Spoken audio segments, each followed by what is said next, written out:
Hello everyone, welcome you all. आज हम privatisation of government sector को डिस्कस करेंगे कि इसके फेवर में कौन कौन से आर्गुमेंट आते हैं कि कंपनीज को प्राइवेटाइज करने चाहिए, कौन से आर्गुमेंट आते हैं कि प्राइवेटाइज नहीं करना चाहिए, क्यों करना चाहिए, क्यों नहीं करना चाहिए, उससे हमारा आपका क्या रिलेशन है, किस तरीके से प्राइवेटाइजेशन हमको आपको इफेक्ट कर सकता है, प्राइवेटाइजेशन के फायदे क्या हैं, ये सारी चीज़ें डिस्कस करेंगे।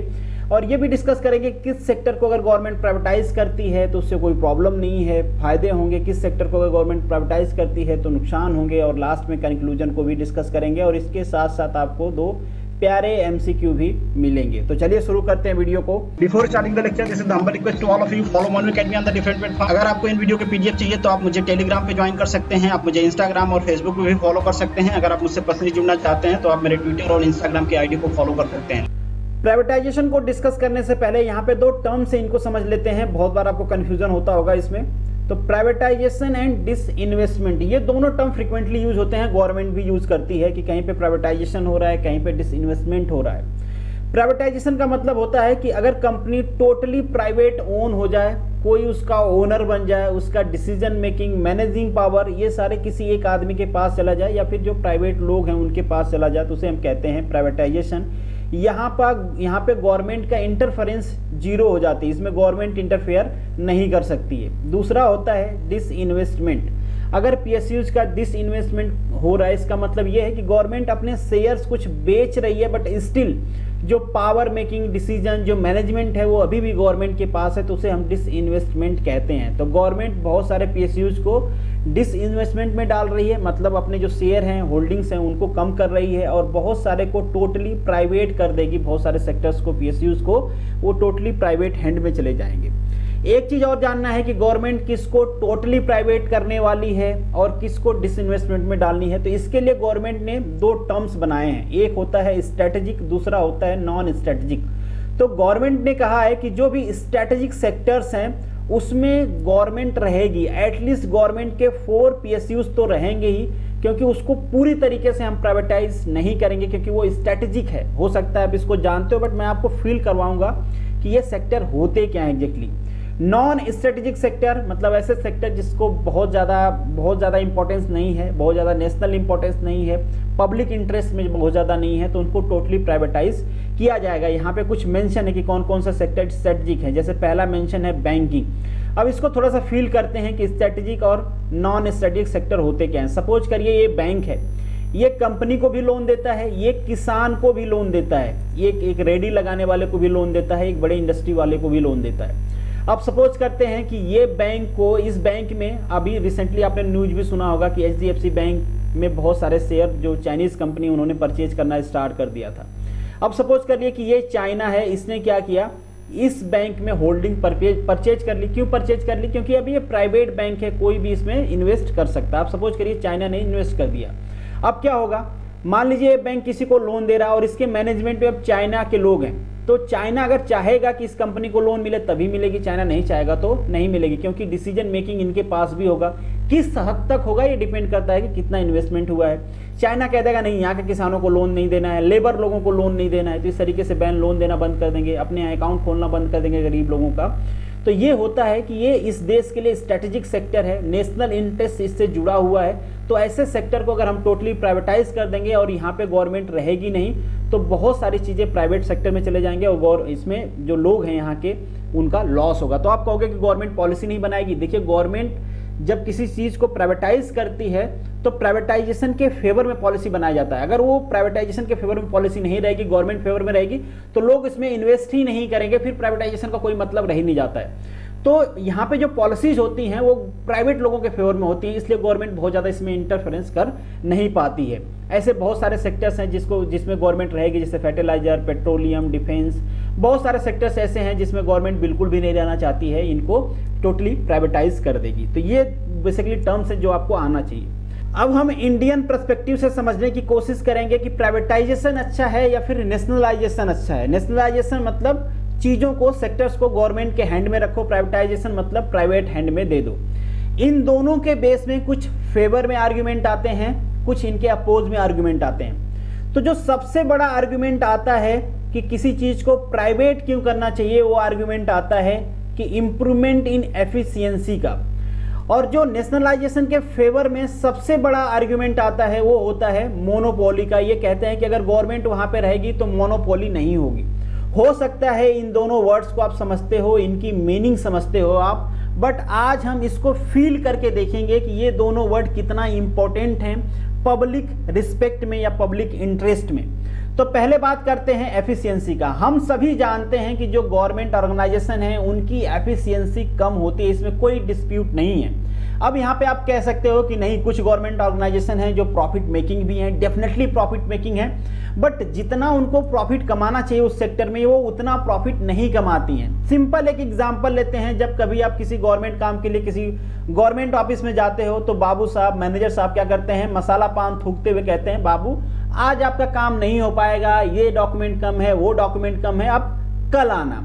कल जब आप जाते हो तो वही बाबू साहब, वही मैनेजर साहब क्या कहते हैं कि आज फलाने नहीं आए हैं, आज वो एम्प्लॉय नहीं आया है, तो आज इस तरीके से आपका काम नहीं हो पाएगा, ये प्रॉब्लम है, सर्वर डाउन है, फलाना डिकाना कह के कहते हैं आज भी आपका काम नहीं हो पाएगा, कल आना। तो इस तरीके से हम देखते हैं कि जो गवर्नमेंट एम्प्लॉय हैं उनकी एफिशिएंसी कम होती है। तो आप कहोगे कि यहाँ पे स्किल्ड लोग जाते हैं, डेफिनेटली बिल्कुल स्किल्ड लोग जाते हैं, जो अच्छे होते हैं पढ़ने लिखने में, जिनकी स्किल्ड अच्छी होती है उन्हीं का सिलेक्शन होता है गवर्नमेंट जॉब में।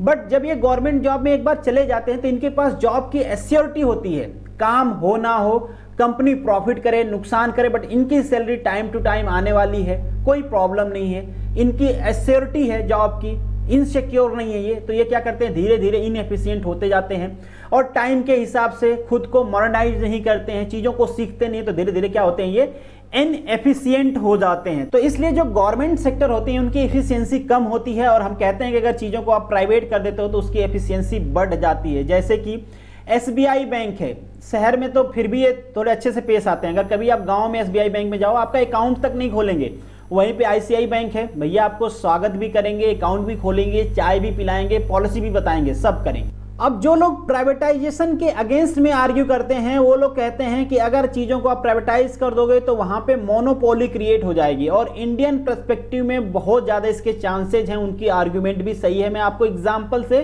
फील करवाऊंगा। वर्ड की मीनिंग तो आप समझते होंगे कि मोनोपोली मतलब होता क्या है, बादशाहत किसी एक की, बट आप फील नहीं कर पाते हो और फील करना इंपॉर्टेंट है। इंडियन पर्सपेक्टिव में मैं क्यों कह रहा हूं कि मोनोपोली होना पॉसिबल है, पहले ये समझ लेते हैं। अगर हम सर्वे देखें तो सर्वे कहता है कि इंडिया में 1% लोगों के पास टोटल इंडिया की 40 to 45% वेल्थ है, मतलब टोटल मनी जो इंडिया की है उसका 40 to 45% 1% लोगों के पास है।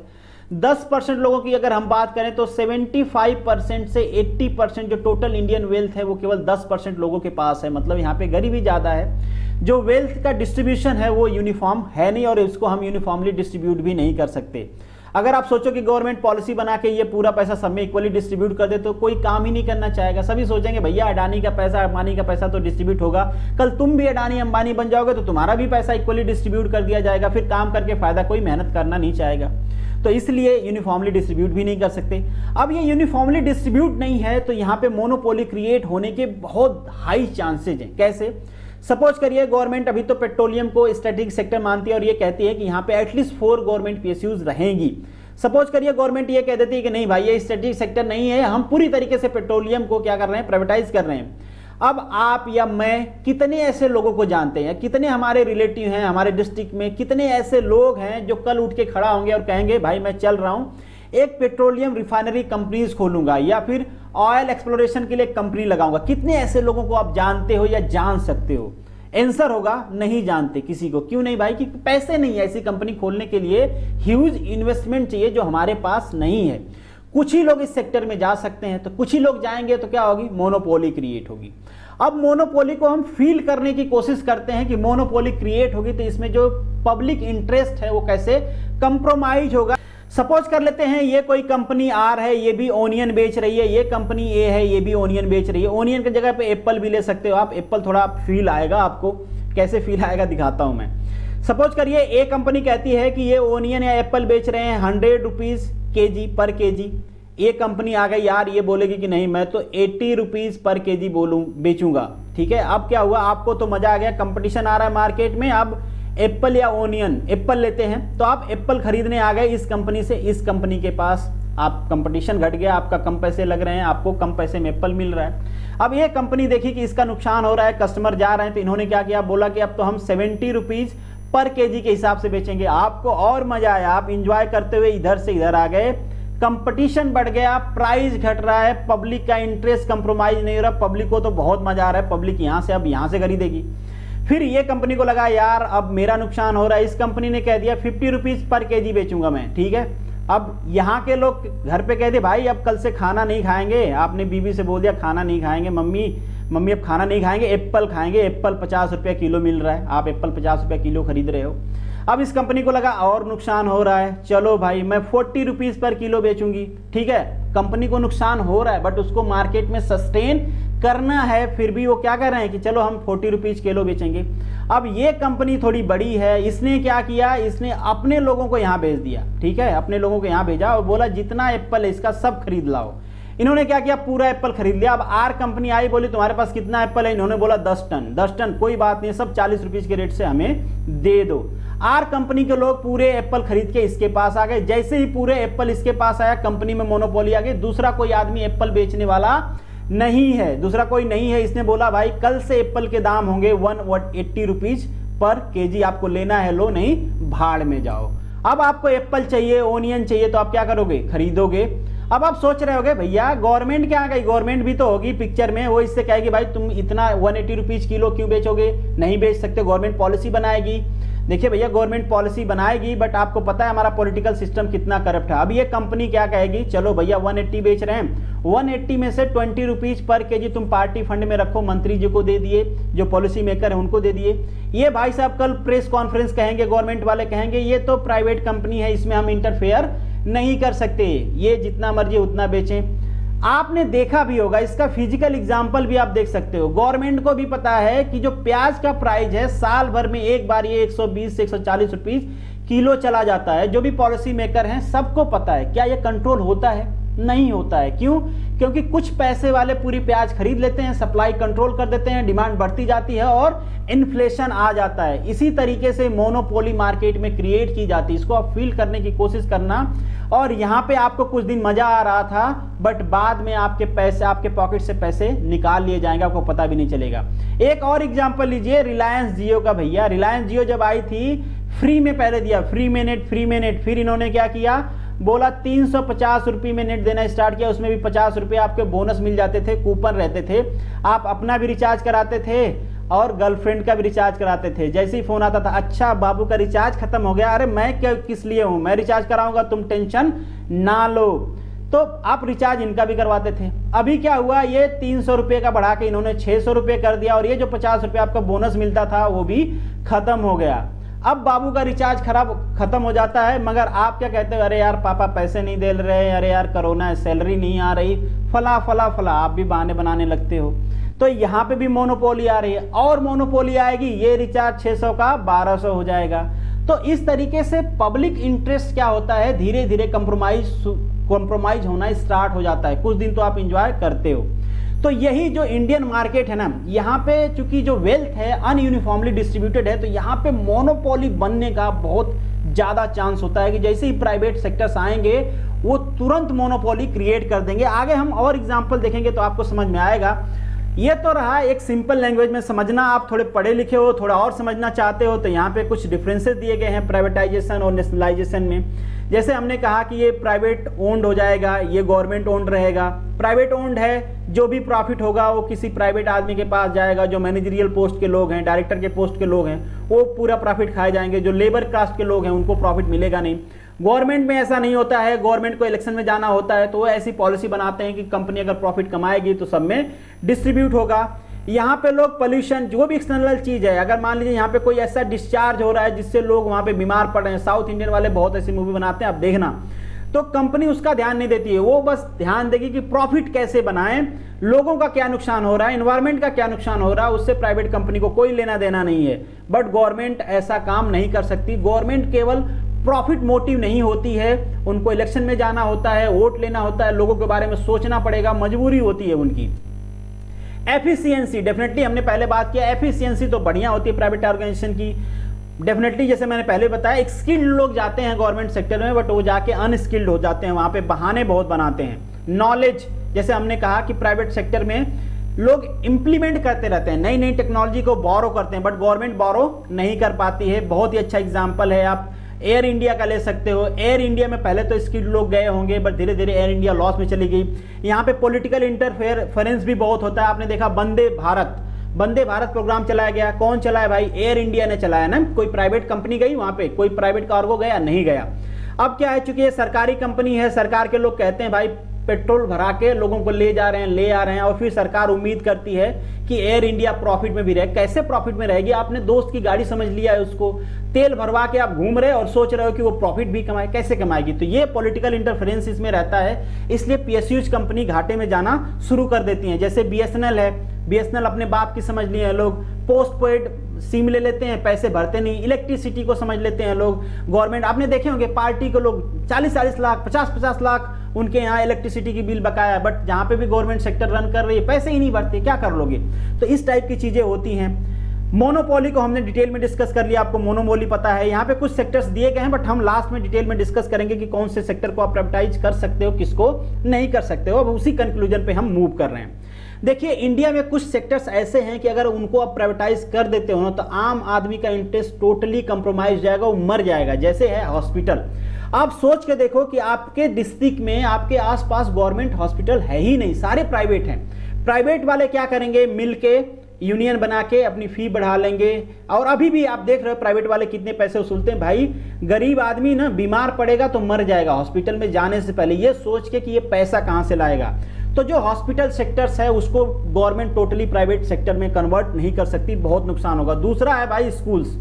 अमेरिका का एग्जांपल ले सकते हो, अमेरिका में स्कूल को टोटली प्राइवेटाइज कर दिया गया है। वहां पे गरीब हो आप तो अपने बच्चों को पढ़ा ही नहीं सकते, और सिंपल है भी।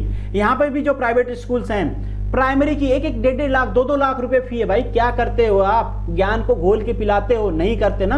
गवर्नमेंट क्या कर रही है? कंट्रोल कर पा रही है? आप कहोगे गवर्नमेंट कंट्रोल करेगी, कैसे कंट्रोल करेगी? देखो 2-2 लाख रुपया फी वसूलते हैं यार, टीचर को सैलरी तक नहीं देते। टीचर की सैलरी है 10,000, फी है 2 लाख रुपए। कहां से पॉलिसी, कैसे गवर्नमेंट कंट्रोल करेगी? आपके बच्चे पढ़ नहीं पाएंगे। आप सोच के देखो, हम लाख क्वेश्चन उठाएं गवर्नमेंट स्कूल पे, खराब है, क्वालिटी नहीं देते, फला है फला है, बट आप सोच के देखो जिस दिन सारे स्कूल प्राइवेट हो जाएंगे ना, आपके गरीब के बच्चे पढ़ नहीं पाएंगे भाई। नेक्स्ट जो आपका सेक्टर है रेलवे, रेलवे को गवर्नमेंट प्राइवेटाइज करने का पूरा मन बना लिया है, 100% प्राइवेटाइज करने का। बट आप सोच के देखो जिस दिन रेलवे प्राइवेटाइज हो जाएगी, एक गरीब आदमी ट्रेवल भी नहीं कर सकता। प्लेटफॉर्म टिकट 10 रुपये से 50 रुपये, आप प्लेटफॉर्म पे जा सकते हो? नहीं जा सकते, सोच के भी नहीं जा सकते। पहले गरीब लोग प्लेटफॉर्म पे सो जाते थे, सोने की तो सोचो आप जा भी नहीं सकते हो।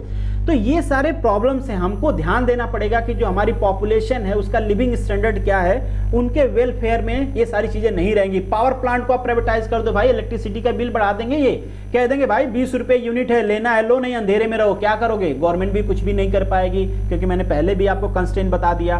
तो अगर यहाँ पे केवल और केवल प्राइवेटाइजेशन रहेगा, बैंक को आप प्राइवेटाइज कर दो, वैसे तो बैंक प्राइवेटाइज नहीं होने वाला, गवर्नमेंट ने कहा है कि ये स्ट्रेटेजिक सेक्टर है, हम इसको रखेंगे। बट फिर भी अगर आप बहुत हद तक इसको प्राइवेटाइज कर देते हो, गरीब आदमी का खाता तक नहीं खुलेगा भाई। आईसीआई कहता है खाता खुलवाना है 10,000 रुपए गवर्नमेंट परमानेंट उसमें रहना चाहिए, नहीं तो फाइन लगा देंगे। गरीब आदमी के पास टोटल 10,000 रुपए होते हैं यार, वो तो निकाल ही नहीं पाएगा एक बार अकाउंट खोलने के बाद। हाँ, एयर इंडिया भाई कर दो प्राइवेटाइज, गरीब आदमी का कुछ नहीं जाता है, हम थोड़ा नहीं फ्लाई करते हैं भाई। एयरपोर्ट प्राइवेटाइज कर दो यार, किसको जाना है वहां पे? अमीर लोग हैं, अमीर जाते हैं, ठीक है, समझेंगे वो, उनके पास पैसे हैं, मतलब खाए बिना नहीं मर जाएंगे, प्राइवेटाइज हो जाएगी एयर इंडिया। होटल, आपको जान के हैरानी होगी कि होटल भी गवर्नमेंट चलाती है भाई, बिल्कुल चलाती है। अशोका ग्रुप के जितने होटल हैं वो सारी गवर्नमेंट चलाती है। बेसिकली ये अंडर में आते हैं ministry of Indian tourism and development corporation limited. तो ये प्राइवेटाइज करो ना, होटल चलाना काम है क्या गवर्नमेंट का? और होटल में जाता कौन है? गरीब आदमी जाता है क्या? नहीं। अगर इसको प्राइवेटाइज कर दोगे तो गरीब आदमी का इंटरेस्ट, हमारा आपका इंटरेस्ट कंप्रोमाइज होगा क्या? नहीं होगा ना। तो कर दो ना इसको प्राइवेटाइज, क्या फर्क पड़ता है? तो कुछ ऐसे सेक्टर्स हैं जिनको गवर्नमेंट आंख बंद करके प्राइवेटाइज कर सकती है, कुछ ऐसे सेक्टर हैं जो गवर्नमेंट प्राइवेटाइज कर देगी तो आम आदमी का इंटरेस्ट कंप्रोमाइज हो जाएगा। एक चीज और है कि जिस भी सेक्टर को, सपोज ये है, तो ऐसा नहीं कि इसको प्राइवेटाइज कर दिया तो पॉलिसी मत बनाओ। प्राइवेटाइज करने के साथ साथ गवर्नमेंट को एक स्ट्रिक्ट पॉलिसी बनाना चाहिए कि, क्योंकि देखो इमरजेंसी में हम और आप भी फ्लाई करते हैं भाई। घर पे कोई एक्सपायर कर गया, ट्रेन से जाओगे क्या? फ्लाइट से ही जाओगे ना। फ्लाइट का किराया 50,000 रहेगा तो जा पाओगे क्या? नहीं जा पाओगे। तो गवर्नमेंट को प्राइवेटाइज करते टाइम ये ध्यान देना चाहिए, एक स्ट्रेटेजिक, मतलब एक क्लियर कट पॉलिसी होना चाहिए कि देखो इस सर्विस का आप रिज इतना से ज्यादा नहीं ले सकते, उसमें कंपनी का प्रॉफिट भी देख लेना चाहिए, उसका इनकम कितना होगा ये भी देख लेना चाहिए। तो ये सारी चीजें देख के, जैसे एमआरपी होती है ना, एमआरपी फिक्स होना चाहिए भाई कि इस चीज का, इस सर्विस का, इस प्रोडक्ट का आप इससे ज्यादा नहीं ले सकते, ये फिक्स होना चाहिए जब भी गवर्नमेंट किसी को प्राइवेटाइज करती है तो, और उस पर कंट्रोल भी होना चाहिए। अब यहाँ पे दो सिंपल से क्वेश्चन हैं, इसको आप आंसर करना। Privatisation of public sector undertaking by selling of the part of equity of PSUs is called, क्या कहते हैं इसे? डिसइन्वेस्टमेंट कहते हैं, इसे प्राइवेटाइजेशन नहीं कहते हैं। Transfer of ownership, management and control of the public sector to private sector enterprises, इसे क्या कहते हैं? प्राइवेटाइजेशन कहते हैं। तो ये दो सिंपल से क्वेश्चन रहे। This is the end of this video. उम्मीद करता हूं वीडियो आपको पसंद आई होगी। पसंद आई है तो देखते रहिए, एंजॉय करते रहिए और शेयर करते रहिए। मिलेंगे नेक्स्ट वीडियो में, तब तक के लिए all the best, good luck.